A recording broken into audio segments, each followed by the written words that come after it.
Hi guys, it's Sam from Worthofbest, and today it's my pleasure to have the opportunity to introduce how to bling. Here we start. First of all, we check the surface of the object. If it's smooth, then it will probably affect the thickness of the rhinestones. So if this is the case, we are gonna sand it down with a piece of sandpaper, just like this. You want to do it thoroughly.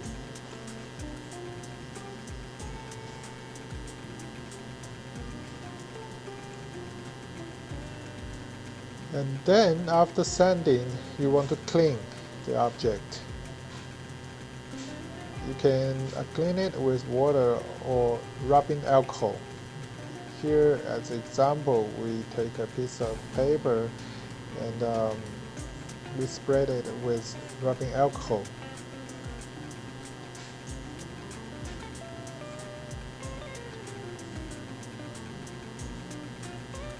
After the cleaning, you will see there are some products that need sanding before cleaning.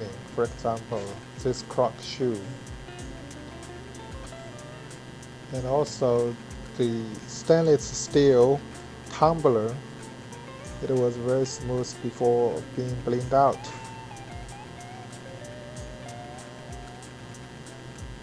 And also this gel pen.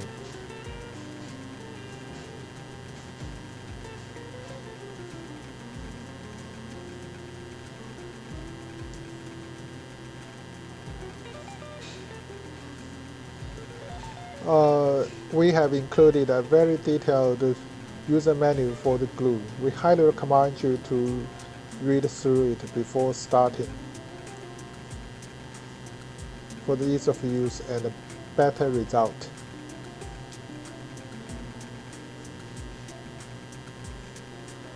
First of all, we take a dotting pen, take the cap off.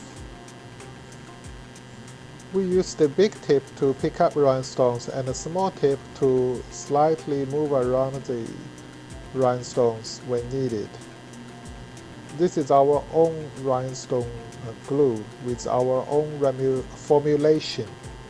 It's very different from other craft glue on the market. On the back, there are 2 QR codes and some other very useful information. It's definitely worth reading before starting out.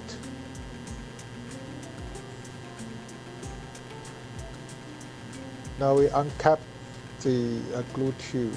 It comes with a precision tip because we want to control the glue flow to avoid over applying.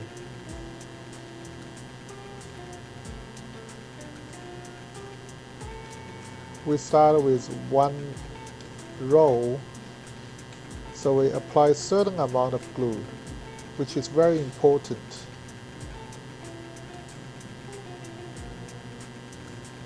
The length of glue is about 3 centimeters each time. We think it's a good length to start with. And you will want to start blinging immediately after you apply the rhinestone glue.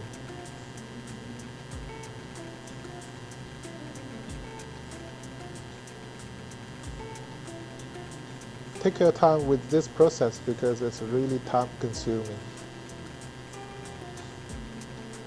And then adjust the positions with small tip if necessary. You will apply the glue according to the rhinestone size. You will need more glue for the bigger size and vice versa, obviously. You will need to spend some time and do some practice to know the best amount of glue needed for different sizes. Now we have done this little example. So next step is that you're gonna let it sit for 24 to 48 hours to fully cure.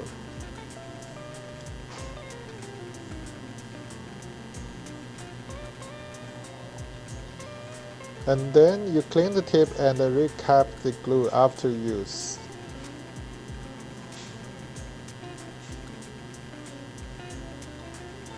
Okay, that's it. Thank you very much for watching. We will see you next time.